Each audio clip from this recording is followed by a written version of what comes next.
Good afternoon, everyone. We'll go ahead and start this Risk Management and Benefits Insurance Committee meeting today.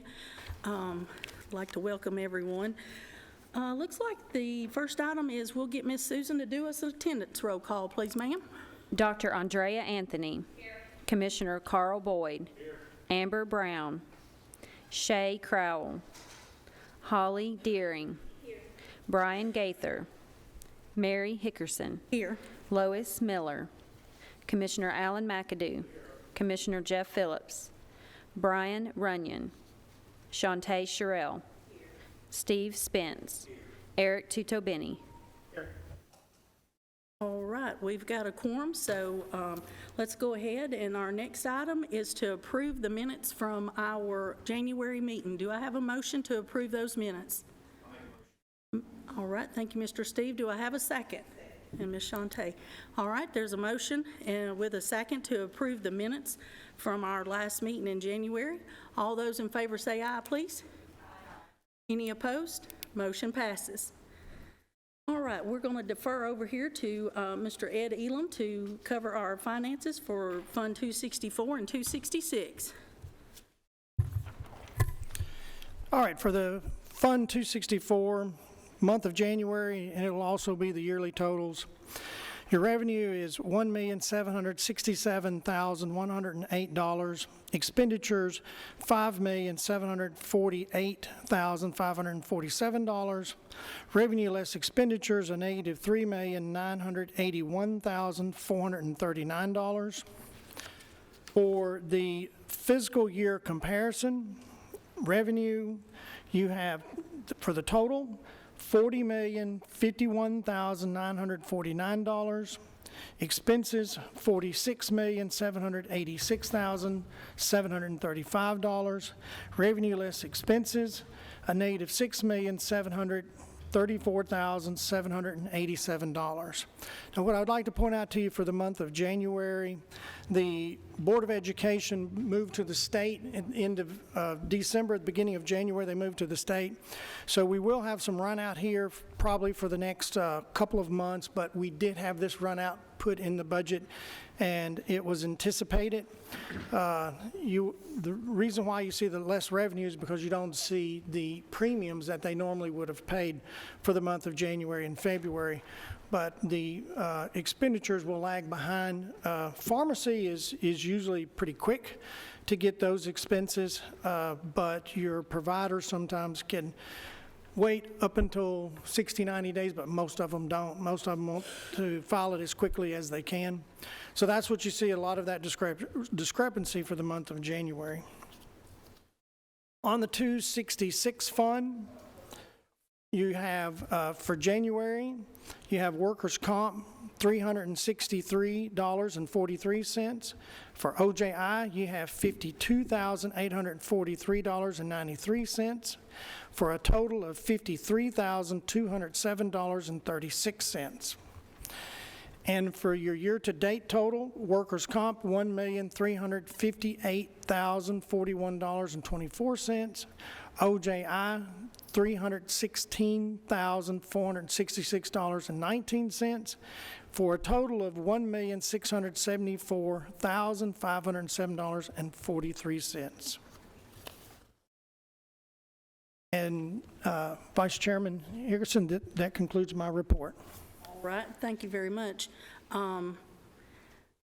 I noticed that we need to get a motion on this before some discussion. So do I have a motion to approve both the Funds 264 and Fund 266? All right, thank you, Mr. Steve. Do I have a second? All right, thank you, Ms. Holly. All right, now we have a motion and a second on the floor. Are there any discussion or questions? I'll let y'all ask. If not, I got two. All right.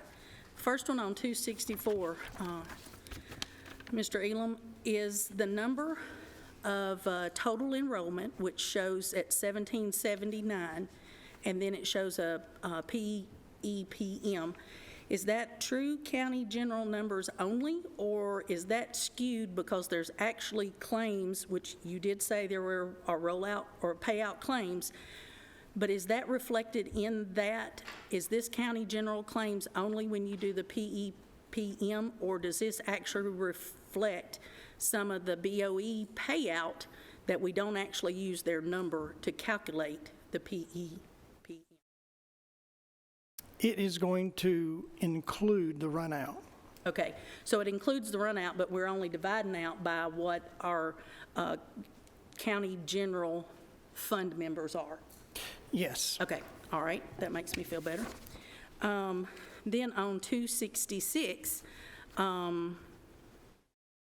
the $53,207.36 for this month, does that include, I kind of cheated and went ahead to Miss Susan's, going to show 16 BOE incidents.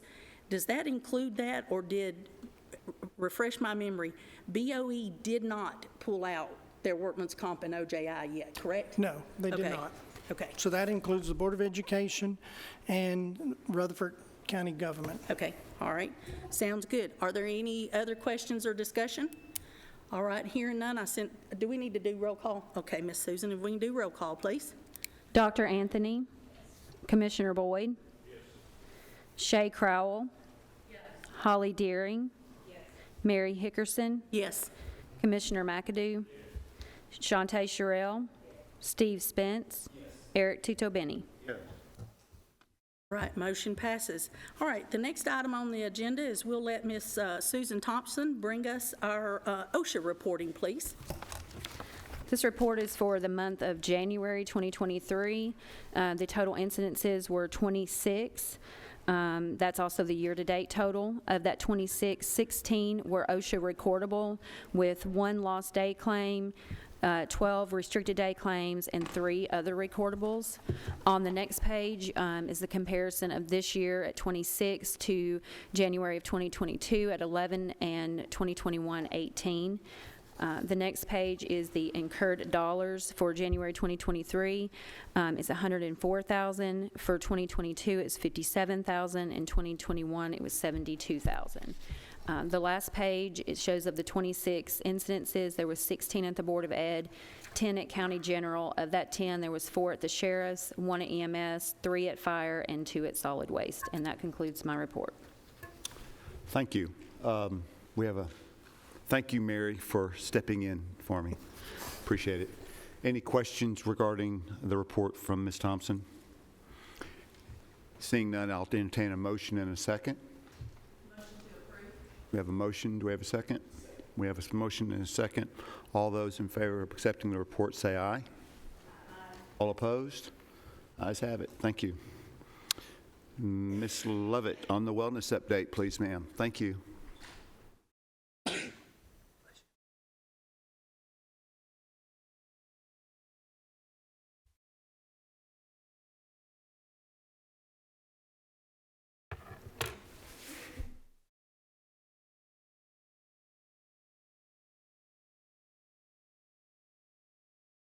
In February, we have 158 people that have met all 3 of their incentive points. We're continuously moving each month forward with trying to get people to start listening to our podcast for health awareness programs that are offered to everyone. It's very good for a lot of these, your employers, to recognize all this programs they have to them in every area and dimension of wellness. So we cover something new every month. We just finished our first quarter wellness challenge. Got a lot of good feedback from that, and so our next one will start up in April. We are down to about the last 3 or 4. We have 3 or 4 left of promoting our biometric heart awareness campaign this quarter. So we wrapping that up in the next 2 weeks. And lastly, the next preventative health outreach we're doing on site will be the mammogram bus, and that will be coming up on March 23rd. You all should have received an email about that yesterday. And that will conclude my report for February. Thank you. Are there any questions for Ms. Lovett? Yes, Mary, you're recognized. Thank you. Not really a question, just an attaboy. I do appreciate what Liz does and what Lee do for my guys, because they don't have everyday access to a computer or whatever. So when these little programs or things come up, they'll shoot me a little one sheet of something that we can print off and make sure it gets with their paychecks and everything. And I just always appreciate Lee's help on helping the guys when they got claim issues and stuff. So I thought this was a good time to say thank you very much, and we appreciate it. We thank you very much, and just FYI, for all of the departments that do have more people that are out on site, we've tried to reach out to everyone, those people that can't get on their emails and everything, to just this year going forward to just make some way all these things that we offer available and easy for everyone to do in some form or fashion. So if you think your group of people could use that and I haven't got to talk to you, please reach out to us. We would love to, change it up and make it easy for everyone to be a part of it. Thank you. Thank you. Thank you very much. And now we'll hear from MedPoint, Ms. Amber O'Neill, Clinical Director, please.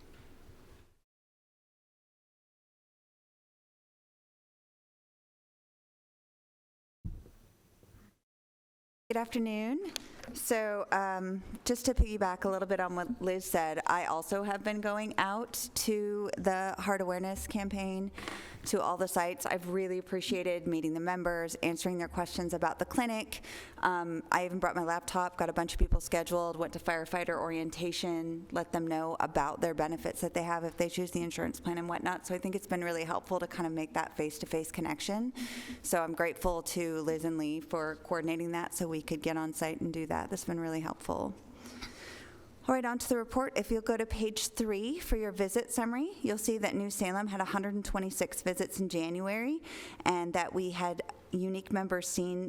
We saw 93 unique members. Now, you will see the graph on the right.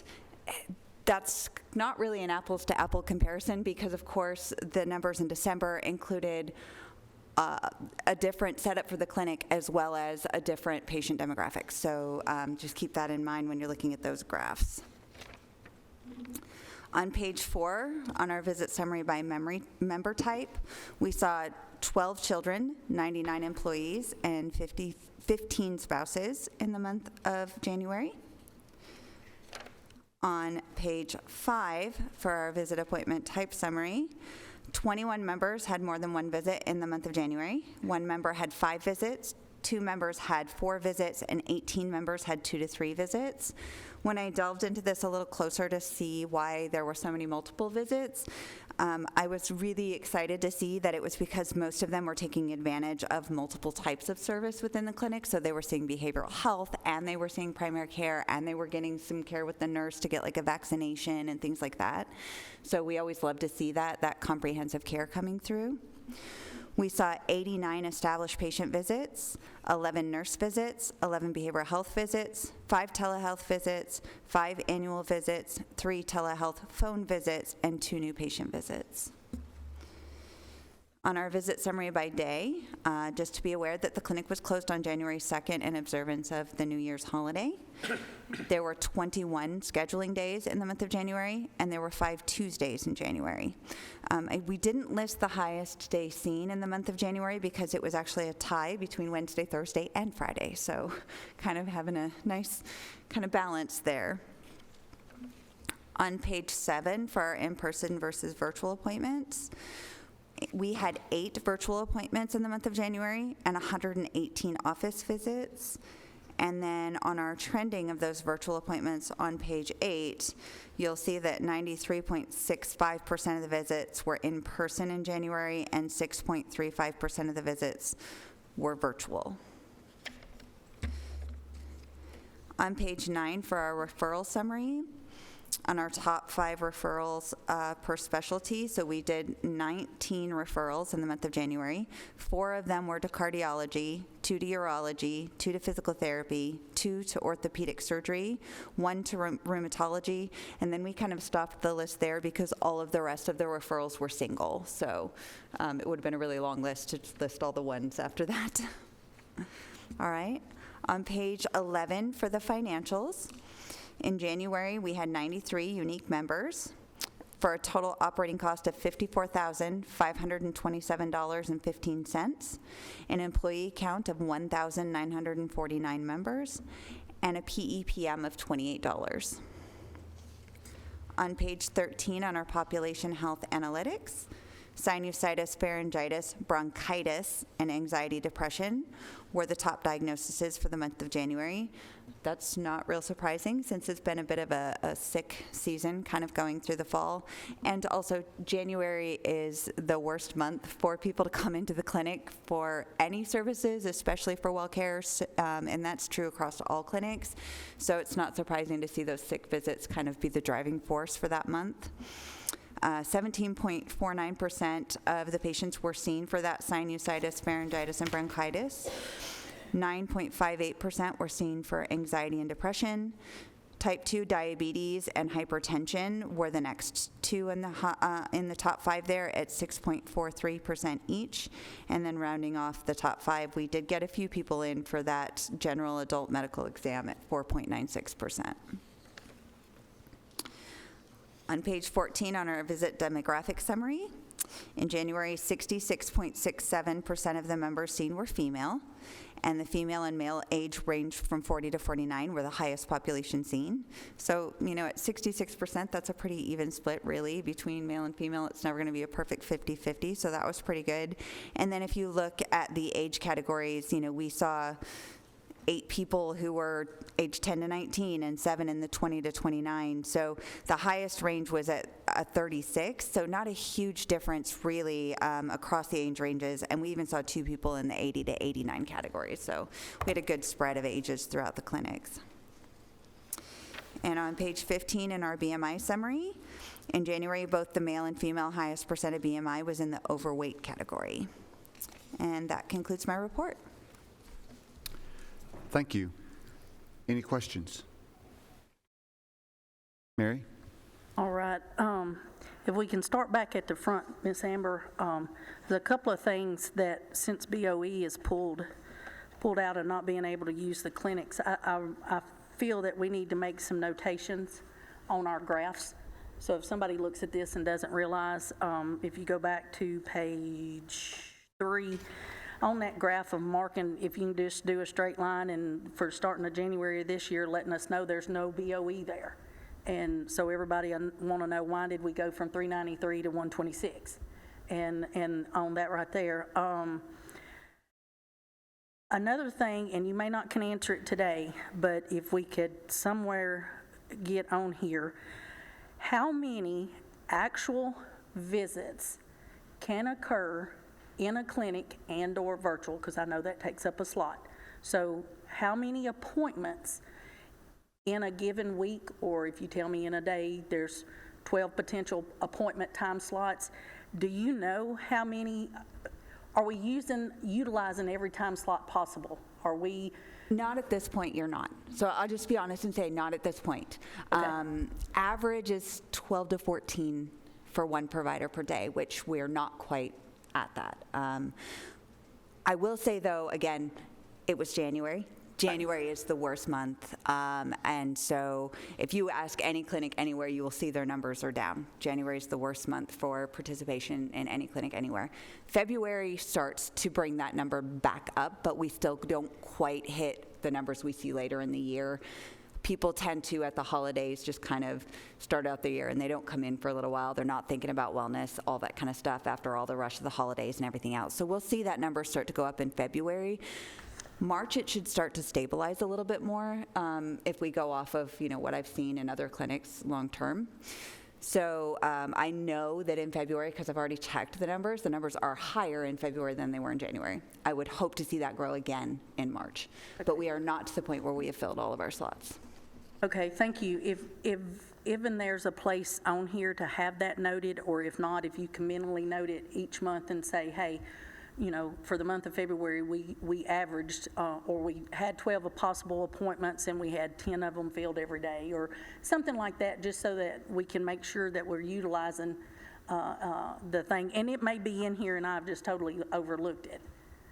If you look at page 6, Ms. Hickerson, Okay? you'll see the average patient seen, and that's probably the best one on per day. So if you Okay. see like 7 on Friday, so we had an additional approximately 5 slots available that weren't taken on that day.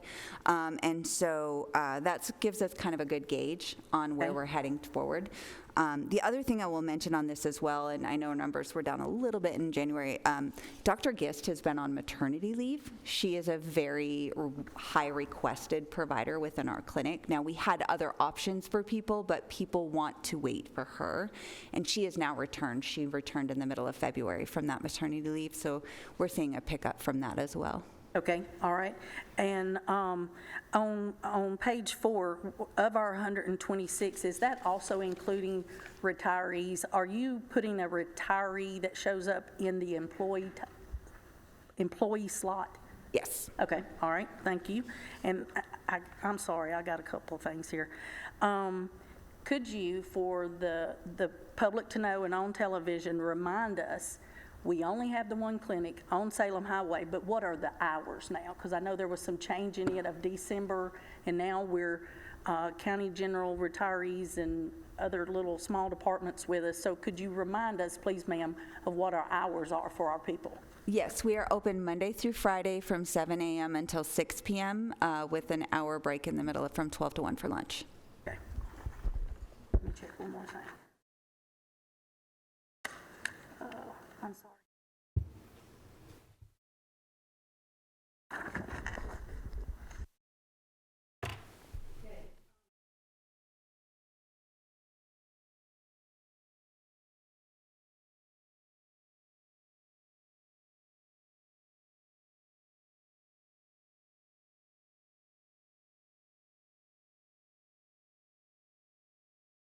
I believe it is.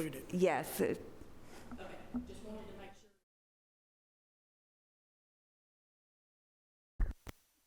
sure. Any other questions? Thank you. Thank you. We now will hear from Marissa Combs-Smith, Area Vice President for Gallagher. Mrs. Smith, thank you. You're going to bring help. I do it every time, right? Hi there. I'm Marissa Combs-Smith with Gallagher, and brought with me today Kevin Mattice. We wanted to start kind of talking about some terminology and things to lay a groundwork for the next meeting, which will be a pretty significant meeting with a lot of concepts that we need to present. And so as we prep for that, I thought it'd be good, to hear from Kevin, because he will have a large role in presenting next month when we come back together. And then also to just lay that foundational groundwork. I know some of you are new to this committee. Probably we have differing levels of knowledge of insurance and just some of the lingo and terminology. So we didn't want there to be a situation where you were sitting there going, now what does that mean? And then trying to apply it all in the same meeting. So we thought it would be good to do just a little bit of a foundation of some terms. I don't know if they're in your packet, but yeah. So we have a series of terms we're going to kind of go through, and then have a couple of ancillary items to discuss with you as well today.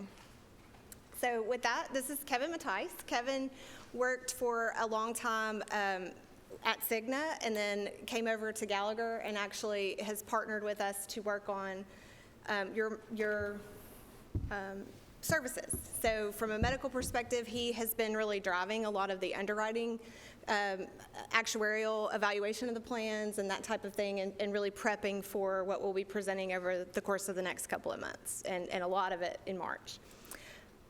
So with that said, just kind of going through some basic terminology. Let's talk first about self-funded versus fully insured versus kind of a hybrid model, okay? What those terms kind of mean.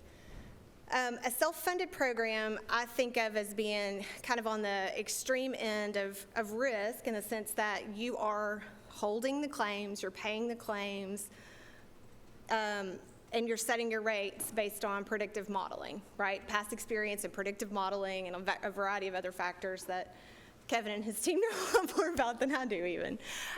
But that is one model, and technically speaking, the state health plan is a self-insured plan as well.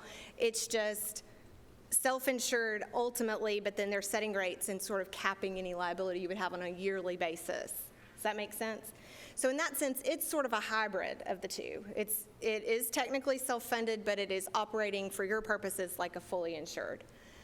A fully insured model, kind of sitting in the middle on the terminology, but not in the middle in terms of what it does, it really is limiting your exposure in a given year to only the amount that the carrier set to be the liability for you all, which is paid in the form of premium. Does that make sense? So I just wanted you to have a working knowledge of like what those concepts are. When we come back together, you're going to see an analysis of self-insured, an analysis of the state's program, which I would consider that hybrid. And then you're also, I think we're planning to show you some other things as well that might look like something fully insured, right? So we're going to be talking about each of those models, and they all have different risk levels. All right? Second term, kind of three terms that we'll talk about together: out-of-pocket maxes, deductibles, and copays, coinsurance. This may seem a little country and silly, but it helps me because I'm a country girl to keep in my head. If you think about it, a out-of-pocket max is the full window of time that I might have to walk, carrying some of the freight, paying some of my own way on my medical costs. So in addition to premium, what do I have to pay out of my own pocket to get service? And I have to pay it all the way till I hit that out-of-pocket max. But there's two phases of those payments, or two types of payments to get to the out-of-pocket max, in addition to premium.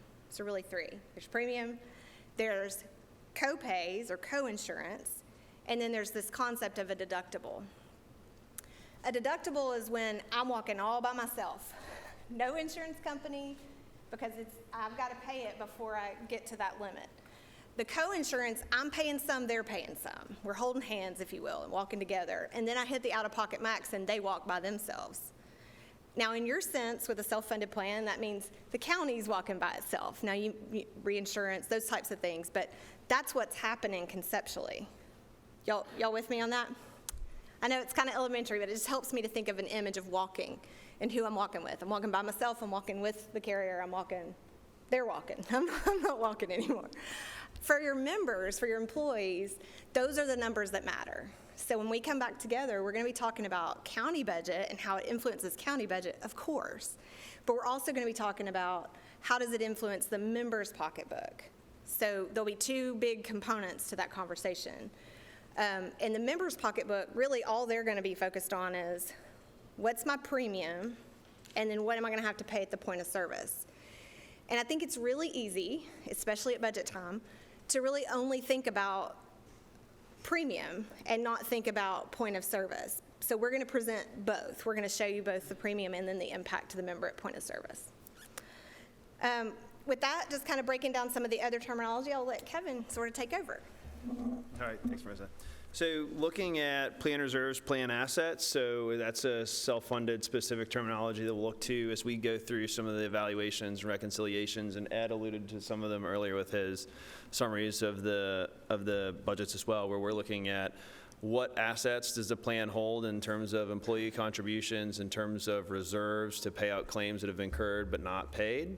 And also, what do we have in terms of future liabilities of claims that will pay out over time as well? So we'll do a reconciliation of those and a true-up, because when we have those variables accounted for on a self-funded basis, we also like to go through a process we call maturing to make sure when we're looking at a comparison against a fully insured model or a fully insured hybrid model, we're on an apples-to-apples basis, because we would essentially be understating the self-funded cost if we didn't mature it and compare it against the fully insured cost. So we want to make sure we're making those adjustments to make sure when we come forward in March, we're making all those things, we're looking at everything on an apples-to-apples basis, so you have the most accurate and representative example of the kind of financial long-term cost expectancies of both models.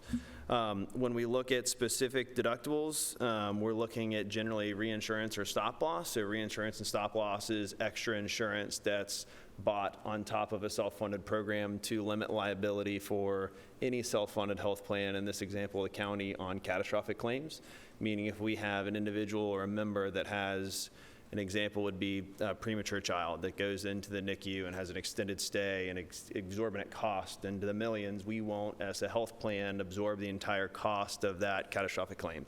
Those claims are generally unpredictable, so when we buy that specific individual stop loss, it's going to limit the health plan's exposure to the cost of that claim. So it's an incremental piece of insurance we buy to provide more predictability in the cost and limit additional exposure to the health plan.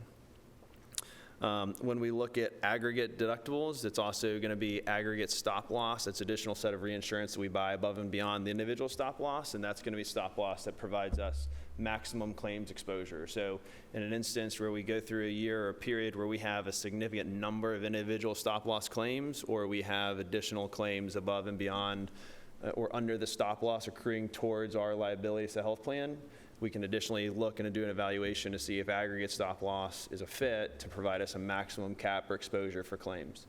So we're covering ourselves on a couple different bases for those reinsurances as well, and that's part of the evaluation we'll go through on a go-forward basis. And part of the evaluation is going to go forward and understanding that we've historically been building in a model that was built to sustain the risk associated with the Board of Education as well as the county. And now we're obviously looking at a self-funded health plan that we need to specifically make sure we've customized the way we're insuring and managing that risk for the population that's specific to the county, now that they're standalone and no longer coupled with the Board of Education. Stop loss, cover that one. Data access. So when we look to the different models behind the accounting mechanisms, it's also important to understand that in the self-funded model today, we get a significant amount of data. When we talk about data, it's above and beyond the traditional financial data. So from a financial perspective, we're going to be able to understand exactly what our financial outcomes are, what the costs we're paying on a per member per month, per employee per month basis, or even on a per service basis. What's the cost we're procuring or insuring that care for? When we look to a fully insured model, depending on the carrier and the partner and the model we're under, we potentially are going to lose access to that data.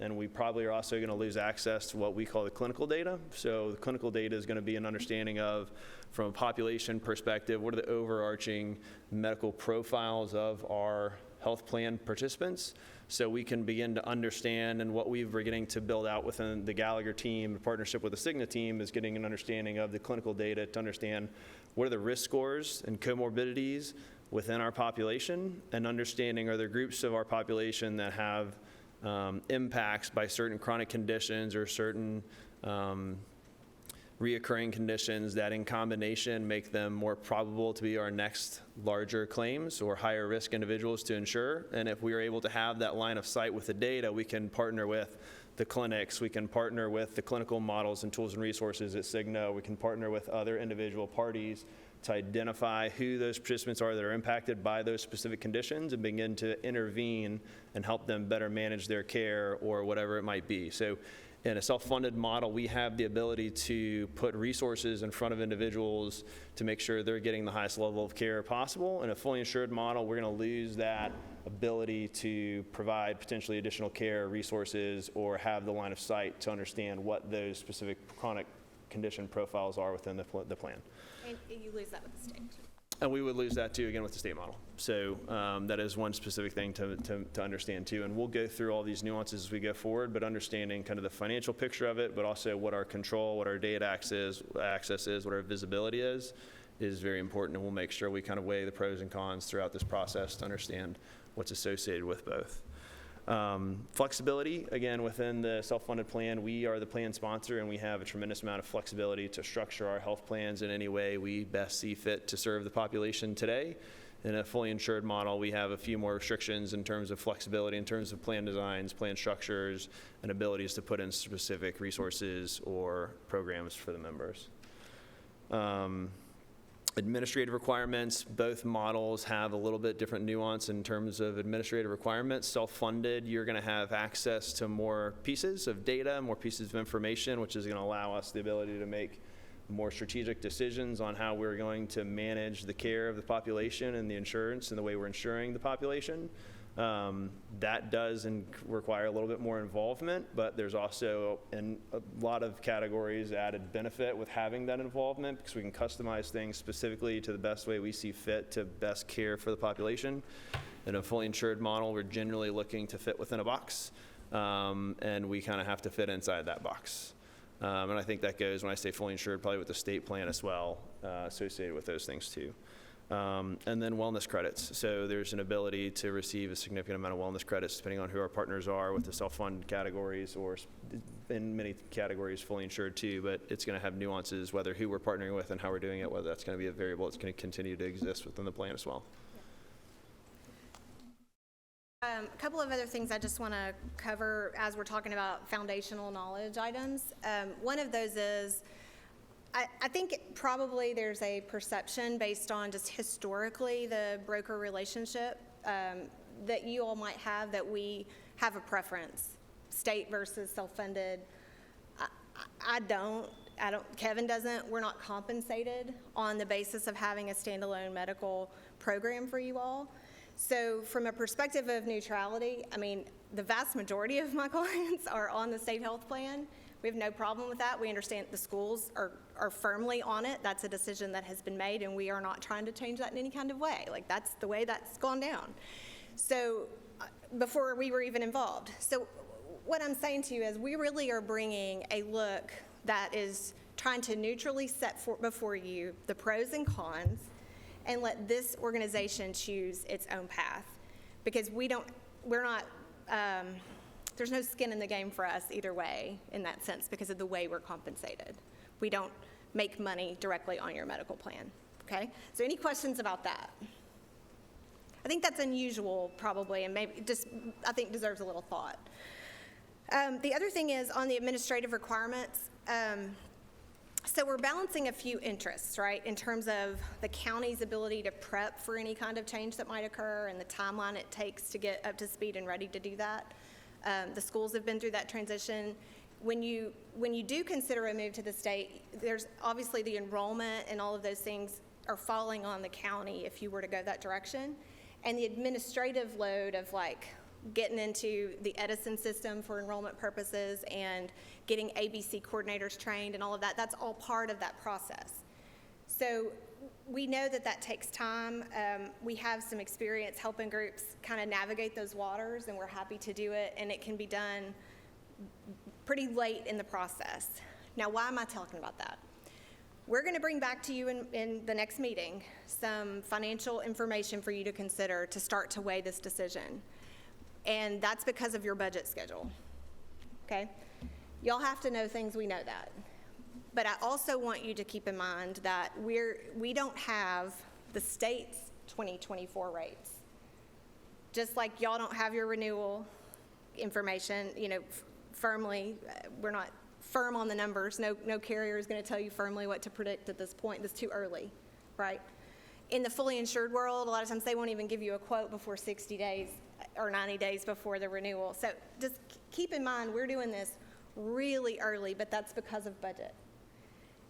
If there's any palatability to thinking about it as let's take a measure and let's evaluate it, and then let's evaluate it again as more claims information comes in, that might serve you well.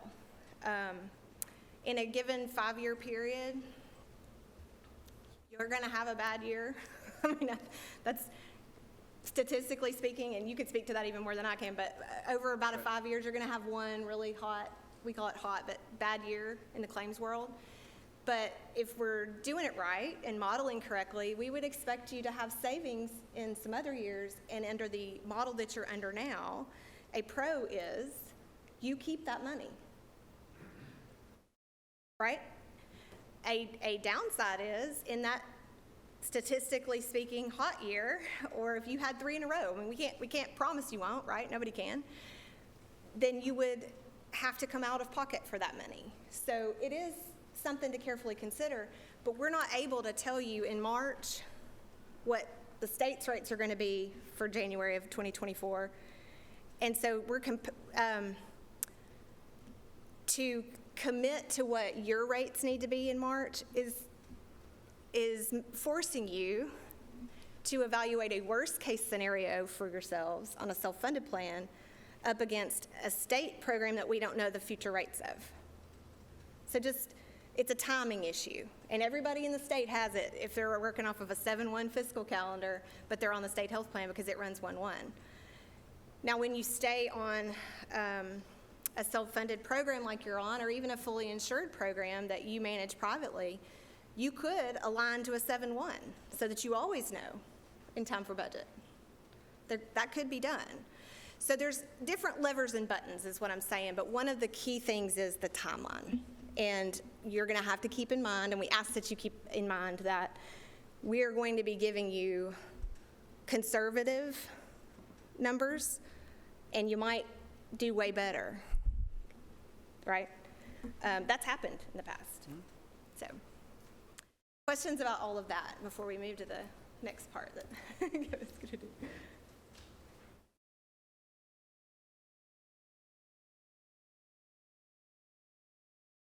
By conservative numbers, do you mean worst-case scenario numbers? Yes, I do.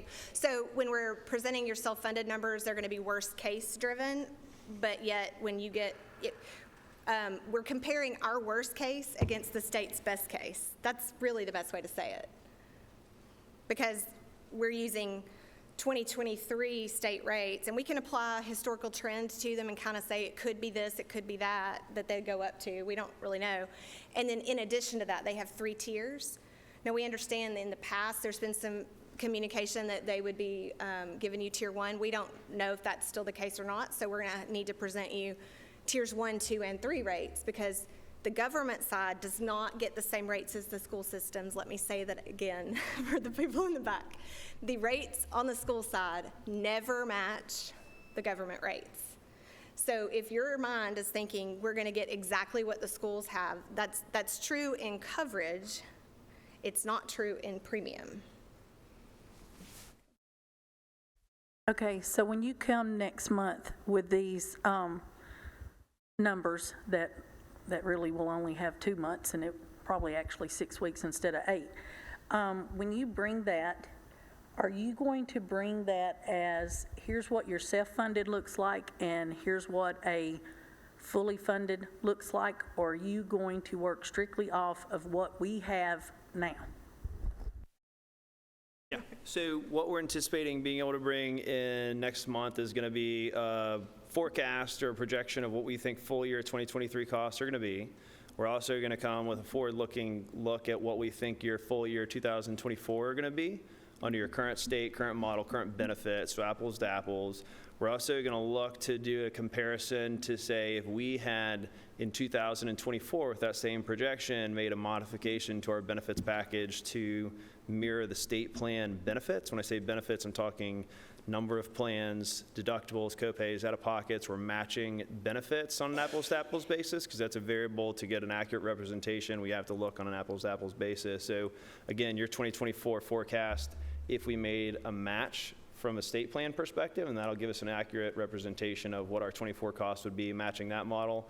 And we can also look at what some of those expected costs would be under the state plan fully insured or hybrid, however you want to look at it. So, and then we also might bring some additional models in terms of a standalone health plan for fully insured or hybrid fully insured for the county.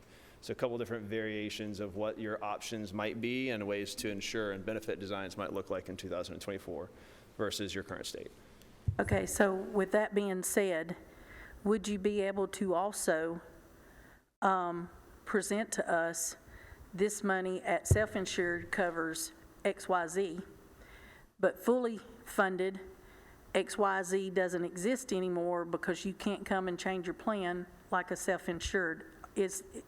Are you going to be able to provide some information like that? Because what a lot of people don't realize on our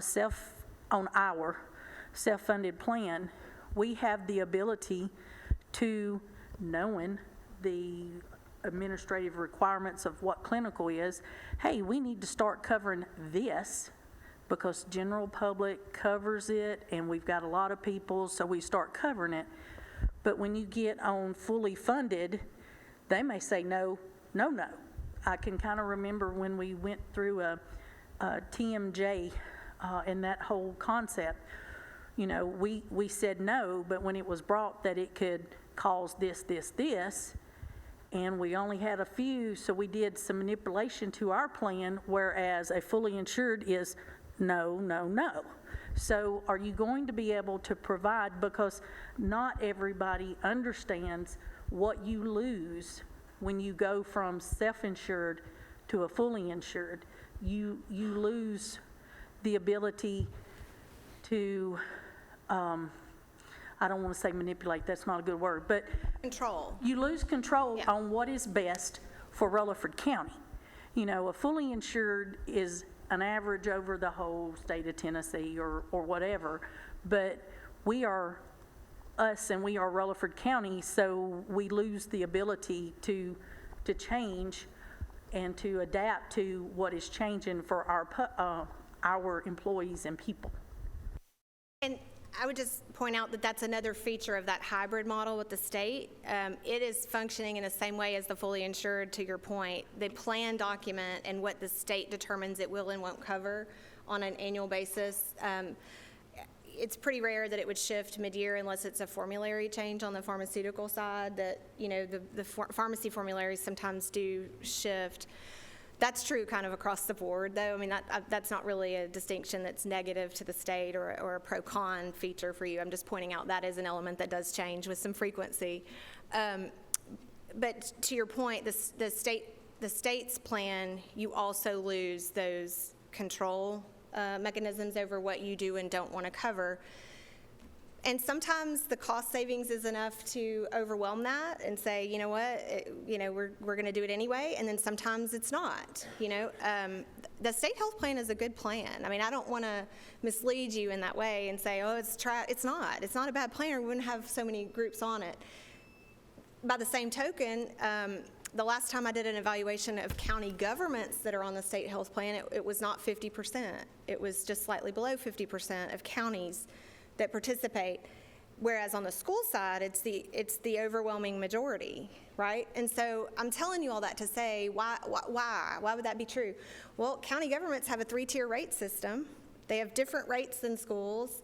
Their BEP funding on the school side is tied to various factors that kind of lend itself to aligning with the state health plan because of retirees and some things around that y'all don't get the benefit of on the state side and the government weighing it out.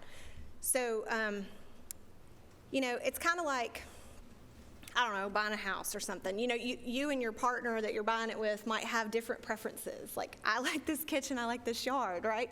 I don't know how y'all are going to weigh the factors. But that's what I'm saying. You're going to need to weigh your factors. There's going to be control. There's going to be cost, differentials. And then there's going to be, is the certainty of what the state rates are in 2023, not 2024, because you won't know that yet, making us comfortable enough that we're going to change our whole program for 2024 before the rates come out? That's the question. A big part of the question. And y'all can decide that. It's your risk tolerance, it's what you're wanting to do, it's all those things. We don't care. It's just, which one do you want? And we're gonna help you as your partner in both scenarios. I think we've proved that true, you know, across the state with the way we service groups that are on the state health plan, and we service them heavily just like we would if you stayed self-funded. So. I have a question. I know when we were having the conversations early on about, I think it was a recruiting tool maybe for the Board of Education, saying they were going to the state because they had people who were wanting to transfer in, and how it related, you know, to their insurance, that there was some benefits to them having the state plan with other agencies that had the state plan. I know the county doesn't have probably as much as the Board of Education does, transfers amongst county and stuff like that to make it a recruiting tool so much. But my question is if someone is on the state plan, say I'm on the state plan today, and I leave and go to Coffee County or wherever else, City of Murfreesboro, wherever, does my benefits, I mean, everything that I paid into it thus far stay the same? I mean, my deductibles, because that's done under Rutherford County.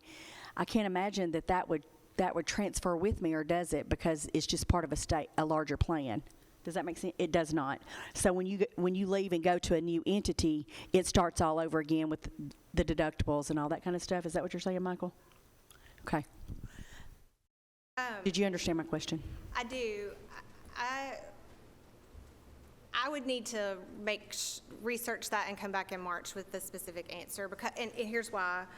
I know in the school system world, you know, you see turnover a lot of times at the end of summer and the prep for that fall, and somebody might work for, you know, Murfreesboro City Schools and then come to Rutherford County, and Murfreesboro City Schools also a client of ours, but they're on the state health plan too. You know, do they lose all of what they've built up and when they make that move?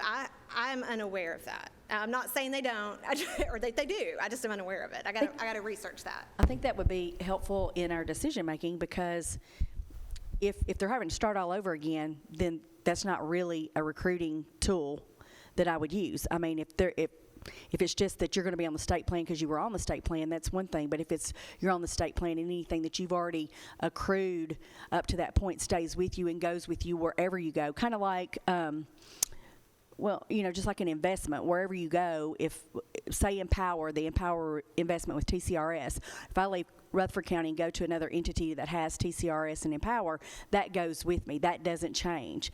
But it's not really a recruiting tool just to say I'm on the state if that benefit that I've already, my deductibles that I've already used up, if I'm going to have to start all over again with another entity because I'm a new hire there, I guess for me, I would want to know that from a recruiting perspective. Yeah, well, I think you're kind of hitting on is the state plan better or not, and what is people's perception? And I think there are a lot of people who work for public entity who think their perception is just automatically the state is better. I don't. That depends on your plan design. I mean, that's what it depends on. So, you were going to say something, Michael?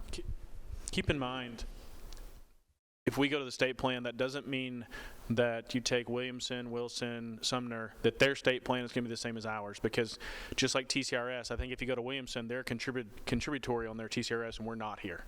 So some places will match certain HSA dollar amounts on the state plan, some choose not to. So that's one of the reasons that it's not an apples to apples. Like if you were to switch, if we were to go to the state plan here, and let's say that pick another county that was on the state plan, that doesn't necessarily mean our state plan is going to be the same as them, and that doesn't mean my exact benefits would transfer, if that makes sense. Because that county could also say we're going to pick up 100% of the premium cost, and here we could say we're going to pick up 70. Just as an example. So that's why you get a whole new insurance card, a whole new plan group number, because there's different parts of the state plan you can choose to participate in, I guess is a better way to put it.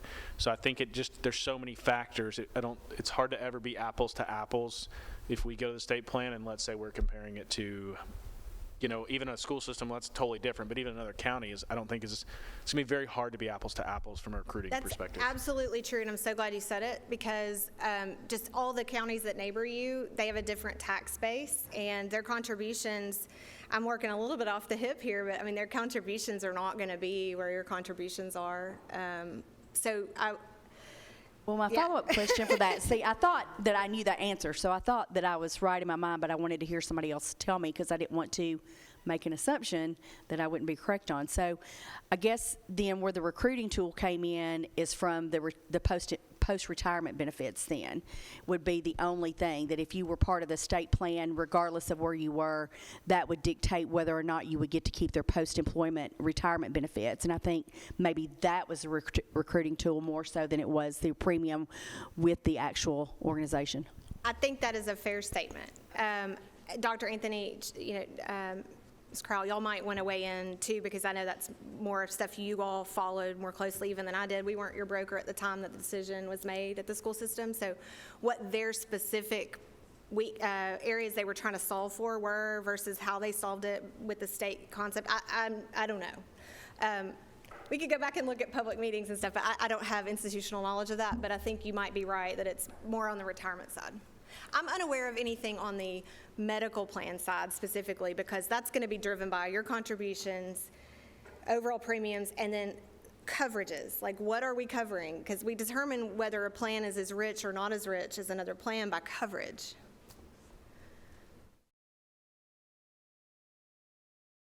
Any other questions about that? Y'all are doing great. I mean, you're asking really good questions, so we don't mind. We'll stay and answer them. But. Any additional questions? Okay. have the ancillary products that we need to talk about as well. Those are on a 3-year contract that was combined with the schools and expire January of 2024 unless extended. So presenting the actual information, Kevin will do that, but just what we're presenting to you now is just an information item that if you choose to extend, there would be a need for a motion. So I can jump in. So the contract for the award for the 2019 and an amendment, again, for the ancillary is expiring on 12/31/23. Historically, Rutherford's conducted an RFP for these plans in March or April timeframe, and then trying to award the business in May for the upcoming January effective date. And both of these topics impact the standard, which is a carrier for the coverage, and also MetLife. So when we're focusing in on the standard, the prior RFP language for the standard states that it should be considered that the contract will be written on a 3-year term with the right to extend 2 years and 2 additional 1-year terms if decided upon by the Rutherford County. The prior RFP was to obtain and formalize the standard disability, short-term and long-term disability coverage for all county employees, both full-time and part-time, working at least 30 hours.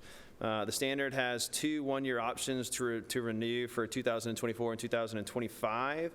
However, the current offer to hold the rates for plan design for standard is only for 2024. So we have a 1-year option to extend that coverage with the standard another year. So which is they're saying we will keep everything exactly the same in terms of coverage and rates for an additional year if we wanted to exercise the extension of that contract written into that agreement. And we're working to confirm with them if they're willing to create an additional year with that extension to 2025. We just don't have formal agreement or approval on that yet, but that's something that we're working to return. If we wanted to, yeah. That's right. We don't have to do any of this, but this would be an option for consideration. And then finally, that is related to the standard. And then for MetLife, MetLife has also provided an option to extend the current coverages for an additional year, the exact same coverages, exact same rates. The previous contract with MetLife did not have the same language with the standard, so this would not be necessarily an extension that was written within the contract, but so it might be something that needed to go up for consideration for the committee to rule on. But is additionally, both of those, we have the option to either go to RFP, which we're very happy to go to RFP. That's something we do all the time, and we're happy to do it. But if we wanted to take up consideration the options to extend the exact same rates, exact same benefits for an additional year, possibly 2-year term, that's an option available for us to do. So broadly in that market, we see, along with inflation and everything else in that macro environment, an upward trend in terms of the rates for those policies, and generally across the country, but also in the governmental space. So for us, the opportunity to extend additional year for same coverages, same rates should be favorable, but again, that's up for consideration for the committee. Question? So in the MetLife, it says provided that they would leave our rates and everything the same, provided that the Board of Education stays. If the Board of Education made the decision that they were going to take on their own MetLife and the standard, if they were going to, I can never say voluntaries is so much easier for me, yes. Yeah. The voluntaries, would the county have enough time to RFP at that point? Is there a time that the Board of Ed has to give us notice so that we have time to properly prepare to do this? That's a procedural type of question. I have talked with Michael about the procedure of that. I also talked with Dr. Anthony about this through West OSHA. We played a little bit of telephone because we have a big team, but I think it might be good to hear from both of you on that point, just so that they're solidified on what they want to do. But procedurally, just purely procedure, the standard, you already bid it this way. It's in the contract document. If you all wanted to proceed that way, it's still going to be contingent on the school system agreeing to stay part of that, which I'll let you hear from Dr. Anthony about that. And then on the MetLife program, the difference here, and what it's merely procedure.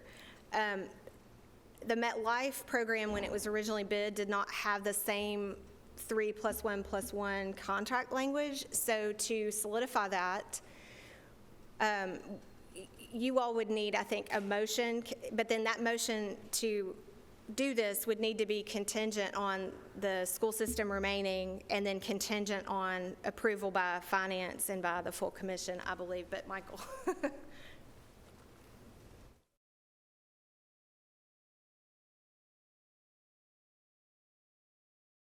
Any more questions?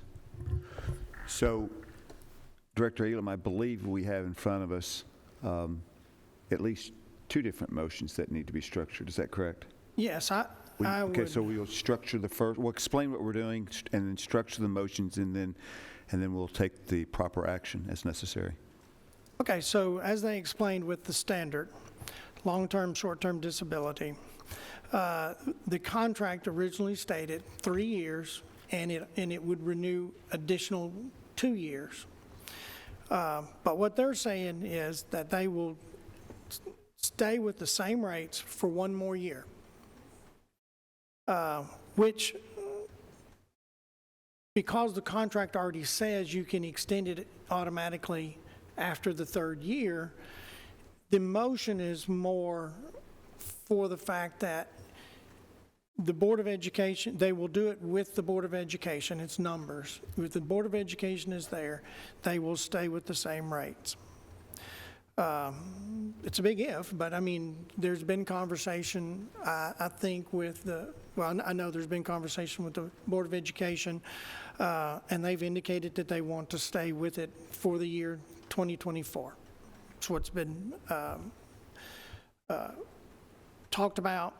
And so with that one, and they're still handling their ancillary, the short-term, long-term disability. So they would still be managing it. All we're doing is just putting our bodies together and coming up with a number that has already been given to us. The risk you take that if you put it out to bid with inflation and everything, the number you have, here's a guarantee. The number that you might get, you have no idea. So from a budgeting standpoint and from, I'm not a wizard on this as far as predicting a number, but I think that it's very conceivable that the number that we have now compared to what we put out to bid could go up. Had COVID too, right? So that's affected plans. So, Ed, that's an explanation of the motion. That was not the motion. That's correct. I cannot make a motion, but. I understand, I understand, but I want you to word it because we still need a first and a second. So you're not making the motion. Yeah. What you're doing is you're wording the motion for there to be a first and a second. Right, and that is that we extend the standard long-term, short-term disability. We exercise the 4th year that was in the contract at the same rates, no rate change and no coverage change for 2024, with the Board of Ed included. So that's the proposal that needs to be motioned. Did I miss anything? That was perfect, and the alternative would be we just go to bid. Yeah. Mary, you're recognized. Okay. I would like to make that motion, and if we need to go ahead and get the second before I ask my question, I'll make the motion as presented by So Mr. Elam. let's get the second, and then we'll come back to you for the question. Can we do that? We have a motion. Do we have a second? We have a second. Okay, Mary, you're recognized on your question. Thank you. Okay. I want to make sure that I'm understanding it, because I know MetLife is totally separate. So standard is said, whether BOE is in or out on the long term and the short term. No. We ought, in order for those rates to remain the same for us and for the Board of Ed to use the standard, we would have to do it together, and we would exercise the original contract that allowed for a 4th and 5th year. And then we didn't, I think, answer the part about if you'd be out of time to rebid it. I do think that it would be appropriate probably for the Board of Ed to take this matter up this spring to give some certainty around that. I think that would make all of us feel more comfortable, right, Michael? They're going to have to take both of these up at some point. If you want absolute assurance, they're going to have to take these up this spring. Both this and the MetLife, they're going to have to take that up. If you want a definite answer now, if they take no action and we renew this, then they will fall back under if the board were to take no action.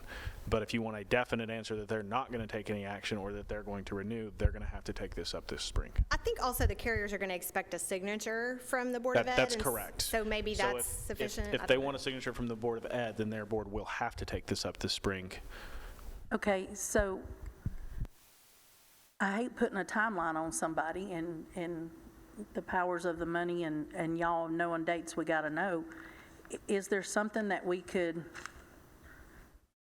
send to Dr. Sullivan asking the school board, please by, I don't know, May 1st, whatever, give us an idea so that because we don't sign this contract until May for a 1/1, is that correct?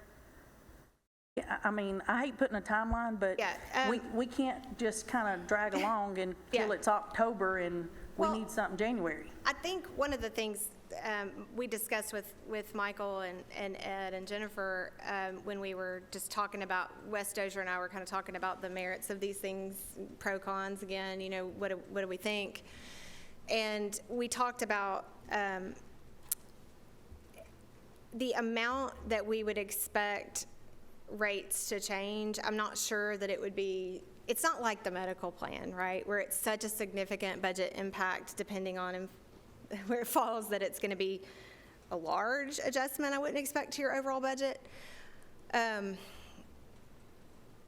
We don't know that for sure, obviously, but I wouldn't totally expect that. I also think we've had conversations, Gallagher has had conversations with the Board of Ed about their willingness to do this. And I haven't personally talked to Dr. Sullivan, but I know that Wes Dozier, who you all met last month on my team, has talked with Dr. Anthony, and then I think also talked with Brian Runyon about it, and there was desire to do this from their perspectives. Now, I know they're not the board, I understand that. So I think the proper next step would be, subject to Dr. Anthony's agreement, would be to have her present this as a recommendation, so to speak, to the board and get them to affirm it. But now, I don't know that binds them any more than, they could still undo it in September, I think, right? I mean, I don't. If their board passes a resolution and signs a contract, they're going to be bound by that contract, just like if our commission were to pass and sign as well. That makes you feel solid. That's what I'm saying. If you want an absolute from the board, which I would recommend, I mean, I don't have a vote on this body, but they would have to take this up and sign as well. For both of these, I would recommend a separate vote on both of these. But other than that, the one point I do want to make, both of these coverages right here is like they pointed out, is not medical, meaning, I don't want to say it, it's not a massive material effect to the budget, I'll put it that way. Not that it won't change, but if it changed 2%, that's not going to change the budget like if a medical insurance were to change 2 or 5%, because it's a very, very small amount per person. And keep in mind, on some of these are employee rates only, meaning some of it's not employer provided, some of the part is voluntary, if that makes sense. Okay, which totally makes sense to try to get this extension, because based on my work in my department, if we can get somebody to go one more year at the price, we're all about it. So, well, it's not asphalt. I know, exactly. So I'm going to stick with my motion, but I would like to put a date on it, just so that we can. I mean, I hate tying anybody's hands, but I don't want to be looking at this in September, October, if we could have had a yes or no by April-ish. What's the will of the board on the committee on that?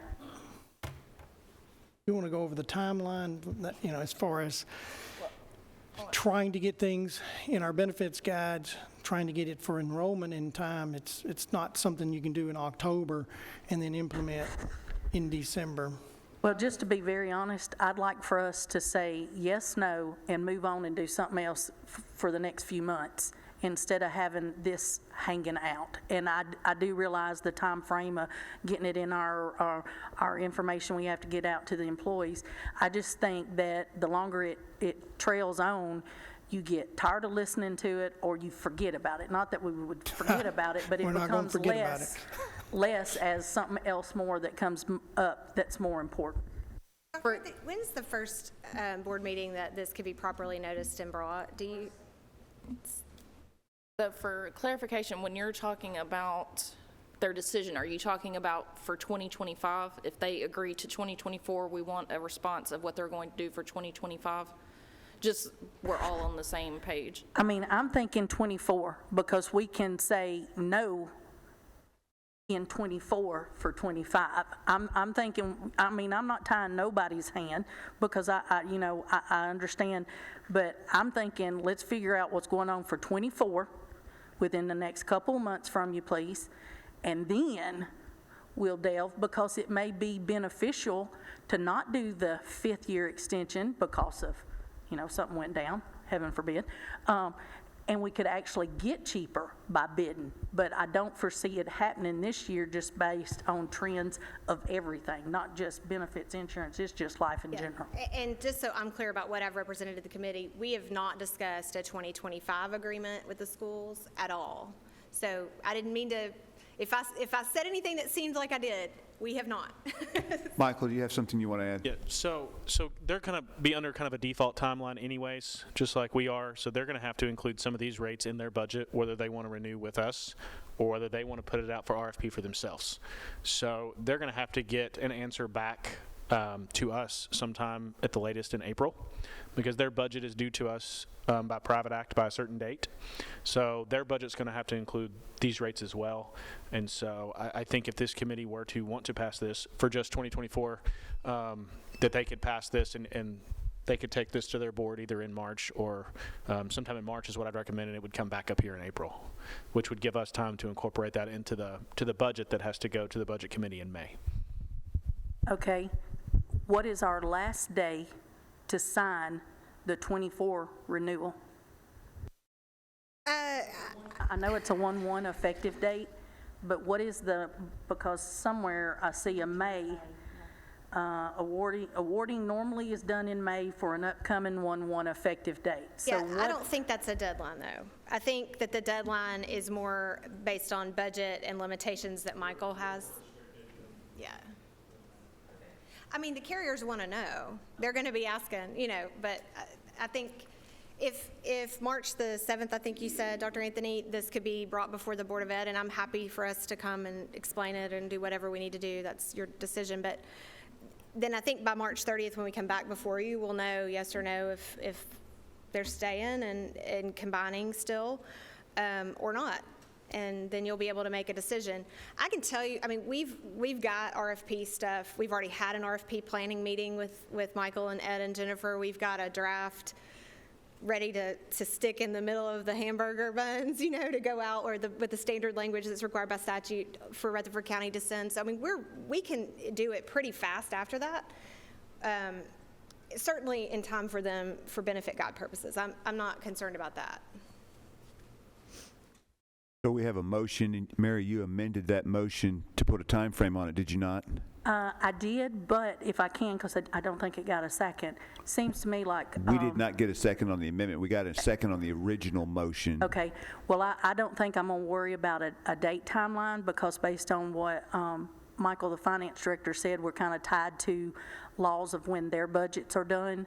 And I think, I really do believe the board would let us know something, hopefully by April or May. And So from a procedural standpoint, you're withdrawing the timeline? Yes, Okay, sir. so we're going with the original motion, which we have we have a motion and a second.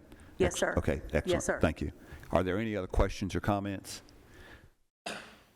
Seeing none, we'll take a roll call vote. Dr. Anthony? Yes. Commissioner Boyd? Yes. Shay Crowell? Yes. Holly Deering? Yes. Mary Hickerson? Yes. Commissioner McAdoo? Yes. Commissioner Phillips? Yes. Shantae Sherrill? Yes. Steve Spence? Yes. Eric Tutobeni? Yes. Thank you. Ed? Okay. Or Director Elam, sorry. I'm calling Mary over there, I need to be a little more formal. I started the trend, I think. Director, we have a second motion, I believe, correct? So the second thing we have at hand is the MetLife extension of the original contract for 1 year with the same rates and the same coverage. And the difference is they didn't have the fourth year number and they didn't have the fifth year number. They just had a 3-year contract. So we're extending this contract for 1 year to also include the Board of Education. So again, Director Elam's not making a motion, he's wording the motion. We will need a motion in a second. I just want to make sure he's fanatical about that, right? So I just want to make sure he knows. Okay, excuse me. I will make the motion to extend MetLife's 1-year extension for 24 to include the school board along with us at the same monies or rates for 2024. Yes. Okay. This would be the life insurance, critical illness, and accident. Okay, get a second. I got a question. We got a second from Shantae, thank you. All right, do you have Okay. a question now, Mary? Yes, sir. I'm not surprised. As a matter of fact, Mary, we would all be very disappointed. Okay, so MetLife did not have it in their contract initially. It was 3 years, but it has been negotiated with MetLife, and we have it somewhere on a piece of paper that they will do that rate for 1/1/24. Yep. Okay, so that is on a piece of paper, although it wasn't originally Actually- 3 years ago. It's in the, Okay, thank you. we just have to let them know if we're doing one or two. And Mary, we really appreciate your questions. We sincerely do, so thank you very, very much. We have a motion and a second. Do we have any additional questions on the motion? Seeing none, we'll make a roll call vote. Dr. Anthony? Commissioner Boyd? Shay Crowell?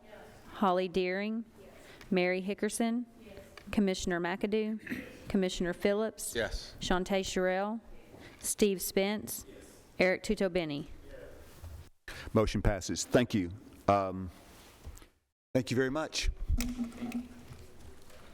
And we are now to committee structure of benefits and insurance. Director Elam, you're recognized.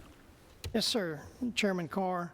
So it was brought to my attention that this was coming before the committee, and so what I have taken the liberties of doing is trying to put some type of structure to it so we didn't, to give us a starting point if it's brought up. If it's not acted upon, it's up to y'all as a committee. But it was brought to my attention that it would be coming before the committee this month. So in trying to develop that structure to where we weren't kind of rambling on about different stuff, I wanted to be able to put something out there. And you wouldn't be surprised. Part of this, I will also say, is a little bit of cleanup from the prior resolution, and it specifically A and B. It's just to state what you've been doing, but in the prior resolution, it's not really stated specifically that county mayor being chairman and vice chairman being voted upon. So, and we've searched through many different resolutions, and I think over time what has happened is a resolution might have been updated, but not all the language from prior resolutions were brought forward, and so this is what this resolution is trying to do on A and B. Questions?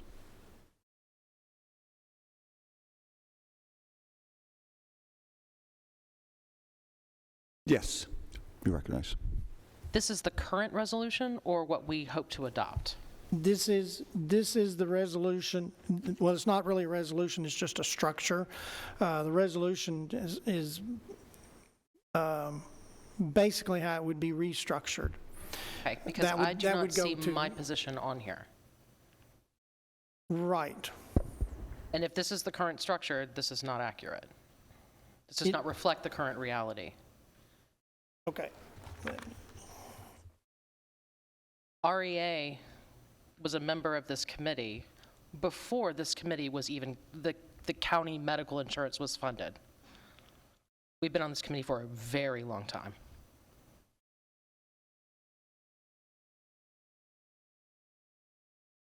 Before self-funded medical insurance.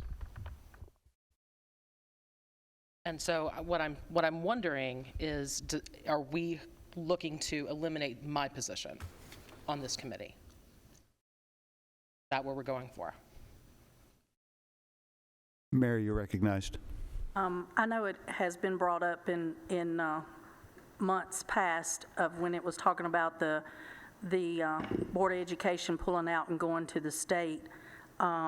It was mentioned that there would need to be a restructure of the insurance committee because, yes, BOE currently does have 3 representatives on this committee, but BOE also took the majority of their benefit being the medical insurance and will eventually, just through talk, I don't know for certain, nothing's been voted on, that the other benefits would be taken with them. The only thing is like the OJI work comp, because it's all one big happy family for Rutherford County. So this is like, what would the committee look like since BOE has pulled majority of, 75% or better of the employees?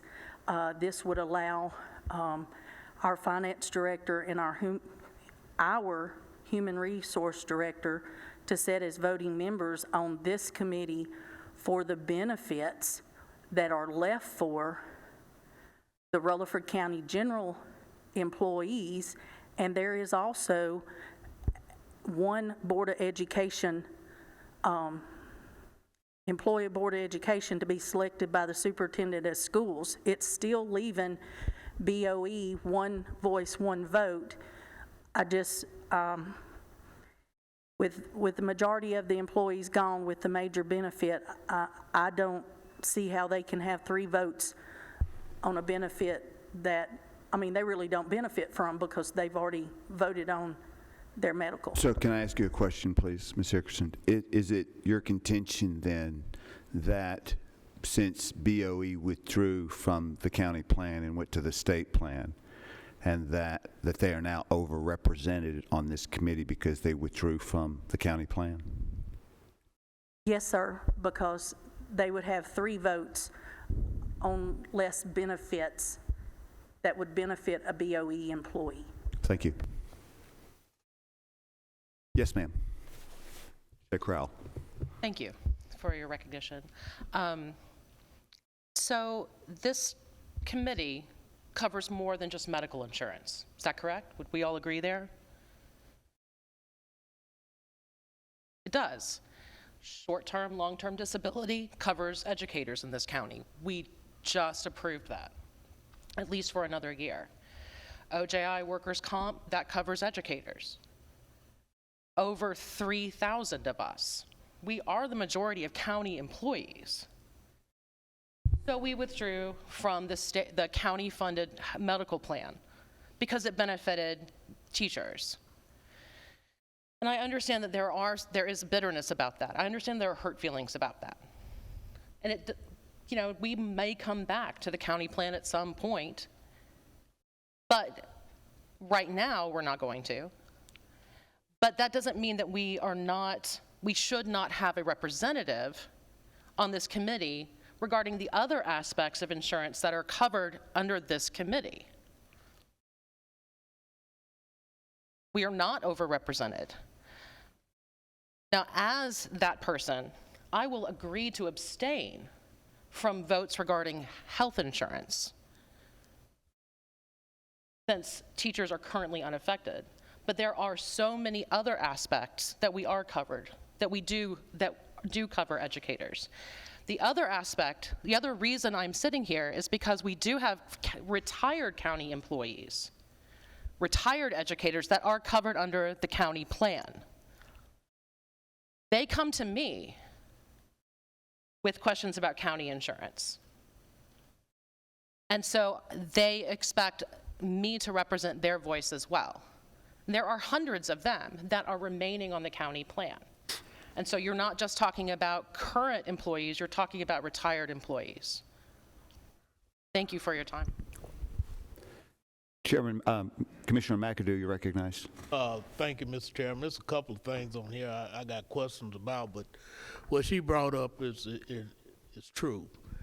I think they should have representation until we got a concrete plan that is intact, that they are completely gone. Right now, I heard this evening that we're going to have life insurance, we're going to have this, we're going to have that, we're going to be coordinating this and that with them. So therefore, it's too early to be talking about, dismissing them from this committee until we got a complete plan, 100%, brought back to us that alleviate them from our program. But right now, we don't have it. So therefore, I'm thinking that they should stay on this committee and have a vote. So a point, if I may. Hold on, just Commissioner McAdoo. I want to make sure I get something clear. So is the motion of the resolution to remove all BOE representation from the committee, or just to remove a portion of BOE representation from the committee? Because two different things.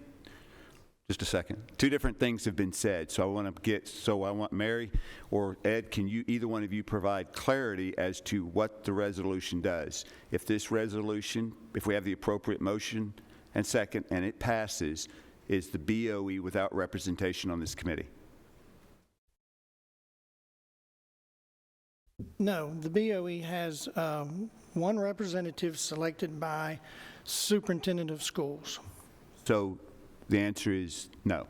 There would be representation. There would be one representative. Okay, so there would be a representative selected by Dr. Sullivan to represent the BOE in this committee. Is that correct? Yes, sir. Okay, I want to make sure we get that. Okay, Commissioner, I want to let you finish, please. Thank you. And that would be a voting member, correct? Is that? Yes. That would be a voting member. Yes, sir. And right now they have 3 members that can vote, correct? Yes. So you're saying right now, we're talking about time frame.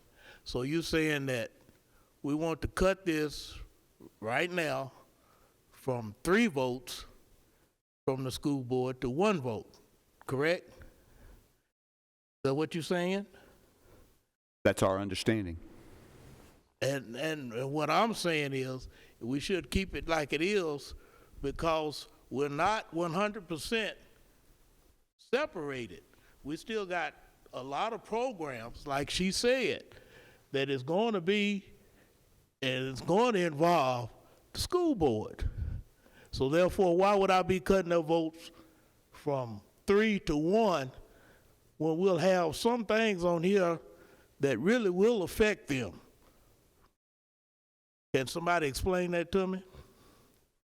Why would I right now be cutting them from 3 to 1 when everything right now will be intact until they're completely removed from the insurance committee for the county?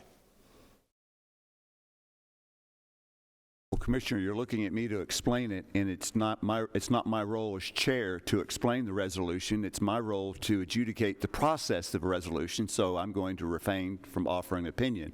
However, if there's a committee member here that would like, I'm asking the committee member, Ms. or Crowd. whatever, I'm going to recognize you. I just want to make sure that the Commissioner understands that it's not the role of the chair to offer an opinion on the resolution. I understand that, but I heard from the other side of the room that we were talking about this. Yes, sir. So and therefore, whoever's talking about it should be able to explain it to me why.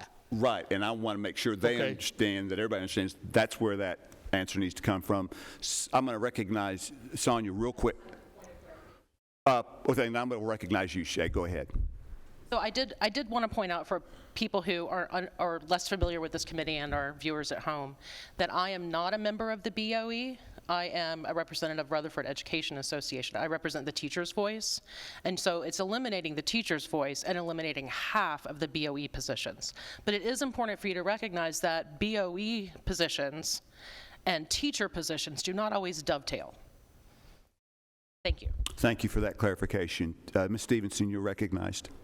Just a question about order under Robert Rules of Order, or even if it's procedurally acceptable. Ms. Kroll mentioned that if there was something going to be voted on that was directly affecting county general employees, not Board of Ed, i.e. the medical plan design or dental or vision or one of those things, that she would abstain. Can that be required, or would that just be the Board of Education's choice? That would require, Ms. Stevenson, that would require an amendment to the resolution that's before the committee. Well, can I have some Please, Ed. clarification here? This is not a resolution. This is just a proposed structure that was asked of me to put together to make sure that you would have something before you. The resolution will come from County Commission. This will have to go, if the recommending body passes this, it would have to go to the steering committee, and the steering committee would make that recommendation on to the full commission. That is correct. And so we don't even have a motion and a second on this yet, to be clear. Commissioner Phillips. Let me just say we're talking about dimes versus dollars. Benefits, and I'm not belittling any benefit, but the major concern for every employee, I don't care who they are, a teacher, an administrator, or someone who works for the road board, their main concern is medical, and that's dollars versus the rest of them, which are dimes. School board didn't give this committee any choice. They made their own decision. Now, that big benefit has gone away. So I think the big voice that they've had should go away, and they still have a voice. This makes perfect sense to me, to put control back where it actually belongs, and we're talking big benefits versus little benefits. It makes perfect sense, absolute perfect sense. Once again, for someone to vote on medical benefits that has no medical benefits available to us. Once again, I'm comparing dollars to dimes. So this makes perfect sense, and I move that this resolution be adopted. So I will recognize you just in a second, Mr. Totobini, but we have a motion on the floor, and it's incumbent on the chair to ask for a second before we move forward. We have a motion and a second. Mr. Totobini, you're recognized. I'll get to you just in a second, Commissioner, if that's okay. I have a question. There are 3 voting members from the Board of Education. Are any of those 3 positions redundant? That is, do they represent 3 different sections, or what are the 3 positions? What are the 3 sections? So I represent the teacher's voice. Dr. Anthony represents HR and basically the board. And then we have the accountant for the director of finance for the Board of Ed. So he represents the budgetary aspects. So one's budget, one's teachers. No, one is board policy and basically represents county board governance, whereas I would represent more of how this is impacting teachers on the ground. Gotcha. Which is not necessarily what the BOE is after. You know what I mean? So there's no redundancy of the 3. No. And if the resolution was amended to say 2 instead of 1, is there one of those 3 that's less necessary? I mean, I As far as couldn't, an I would impact not goes deign to tell the BOE person. who they should appoint to their positions. Nobody, I am not redundant. No, I've got what you said. My curiosity, though, is that as far as how it affects the end user, the retirees and the current employees, would they be equally benefited by 2 instead of 3 because one of them is more of maybe a counseling position than What I would recommend involved in the nuts and bolts of it? is that if REA as a position is eliminated from this committee, that Rutherford County Retired Teachers Association be brought on to this committee because retired teachers are still represented by county insurance, and that they would be allowed a member to serve on this committee to represent their voice.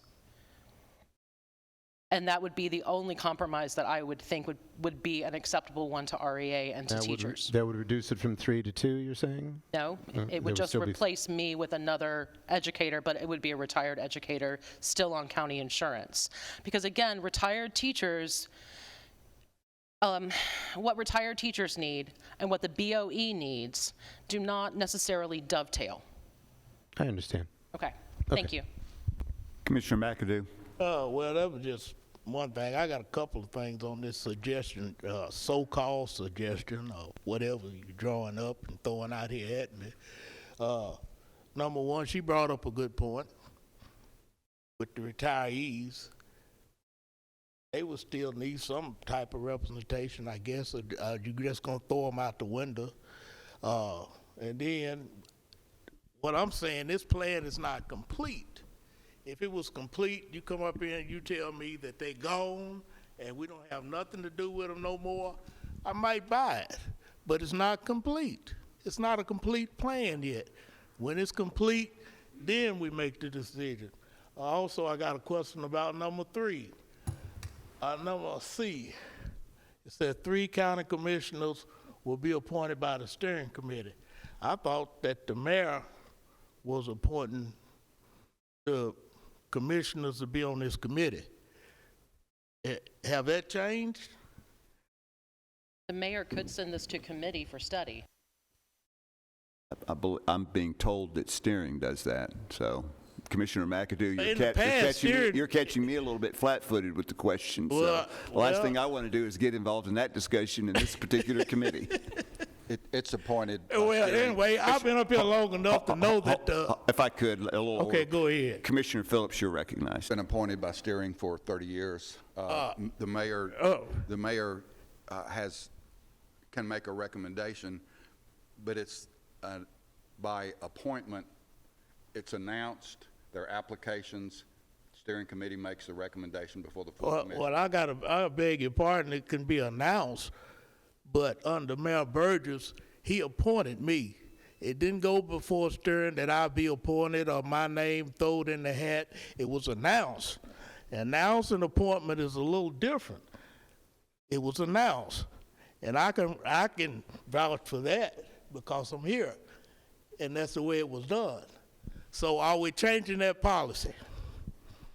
I think that policy that you just mentioned is incorrect. So I was incorrectly appointed to this committee. If that's the way you were appointed. If we can have a little order, let me give some clarification to this. Thank you, Susan. We're kind of off in the weeds a little bit, but I'm going to read the resolution redefining roles and responsibilities of the Benefits and Insurance Committee. Item 3, the structure of the Benefits and Insurance Committee will be made up of the following: County Mayor, 3 county commissioners appointed by the steering committee. So, thank you, Susan. So, anyway, back to the issue at hand. Commissioner McAdoo, did you get your question answered? Not really on the 3 appointees by the school board, but I guess we got a vote. We got a motion on the floor. I don't know who made it, but I don't know who seconded it. Yes, sir, we do have a motion and we do have a second. Can I hear that motion again? Okay, but who made the motion? Commissioner Phillips made the motion, seconded the motion? And Mary Hickerson made the second, Commissioner McAdoo. All right. Thank you. Ms. Stevenson. Okay, while this may be moot, I understand what Ms. Crowell's saying, but I would like to think that the HR director for the Board of Education would have the employee's best interest at heart. I know that when I vote on something or when I put something forth, I'm doing it on behalf of all the employees, not just the board or somebody. So I would really like to think that Dr. Anthony would be concerned about what is best for the employees of the school. And it's not just all teachers. I mean, they have custodians, they have office workers, they have cafeteria workers, they have the administration office. So there's really more than just the Board of Ed. And the retirees that didn't stay with Rutherford County went to the state, so the REA would have a voice with the state for those retirees. And the retirees that are still here, we would have an interest in making sure that they have a good benefit because that affects our retirees as well. So I wouldn't think that we would want to do something that would be, we wouldn't separate the Board of Education's retirees that are on our plan separate from our own employees. We would want them to have the same benefit that all of our retirees has. So I would really like to think that that would be, you know, in fairness and equity for that. Ms. Crowell? The HR director serves on this committee, you know, because currently the superintendent would like that, but it's not guaranteed to always be HR.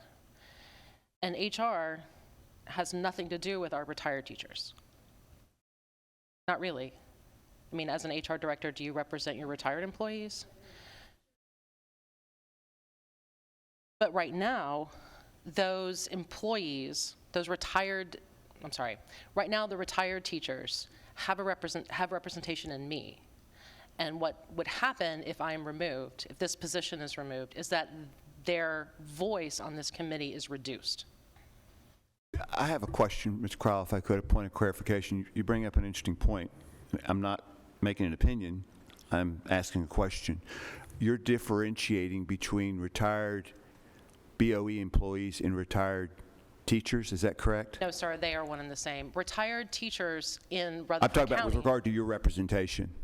So REA has an association with the Tennessee Retired Teachers Association. I'm familiar with it, thank you. So I do speak for them. They often come to me, especially our retired teachers that were former REA members. So your primary, if not exclusive, obligation as a member of this committee is to represent the retired teachers? Sir, current teachers. I am a member of Rutherford Education Okay, Association. so I represent current teachers Current primarily. teachers and retired teachers, or just? Yes. Okay.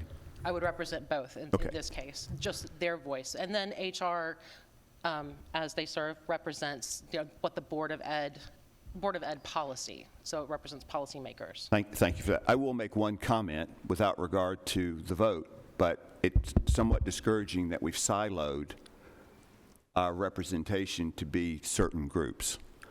I'll leave it at that. Anybody else wish to speak on this matter? Yes, Ms. Hickerson. I would like to make just one comment. Rutherford County has 3 funds: General Fund, BOE Fund, and the Highway Department Fund. So the reason why me sitting here representing a handful, it's not a handful, we got 70 plus employees, is because we have our own guys and we have our own fund, just like BOE has their own people, teachers and everywhere else, and County General does. So if anybody ever wondered why Mary sat on this committee and Mary only has 75, it's because Mary has her own fund, and from the get-go, it has always been BOE, General Fund, and the Highway Department Fund as set up as the 1, 3, and one of the 4s on this list under E. That is why that is.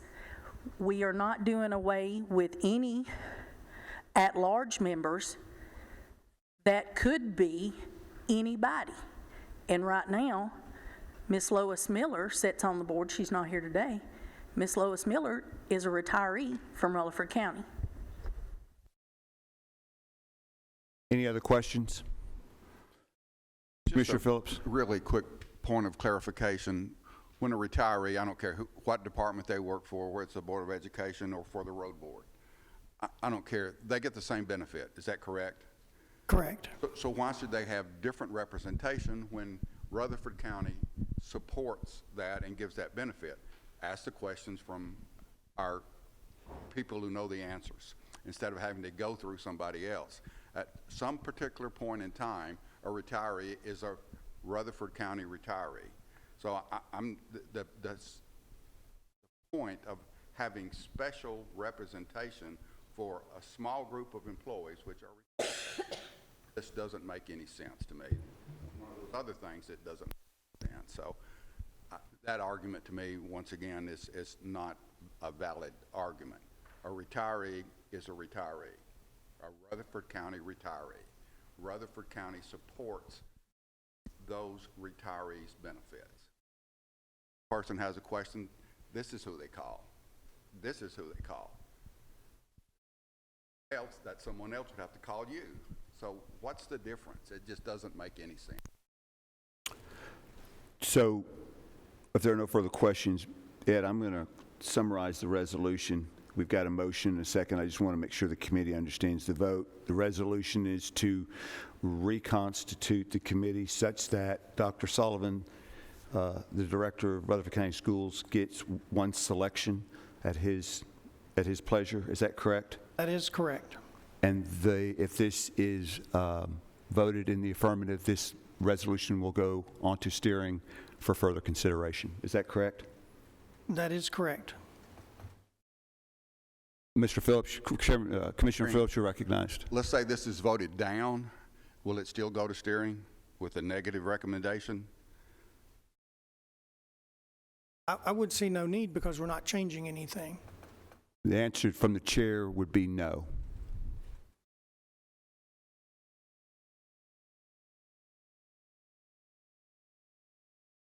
Mr. Phillips? I'd like to amend the motion to say, in support of this resolution and be forwarded to the steering committee for consideration, and the steering committee would make a recommendation before the full county commission. That is a change in the motion. Do we have a second? We have a second from Ms. Hickerson. Clerk, do you understand the motion? Yes. Excellent. Take the vote, please. This will be a roll call vote. Dr. Anthony. Yes. Commissioner Boyd. Yes. Shay Crowell. No. Holly Deering. Yes. Mary Hickerson. Yes. Commissioner McAdoo. Commissioner Phillips. Yes. Shantae Sherrill. Yes. Steve Spence. Yes. Eric Tutobeni.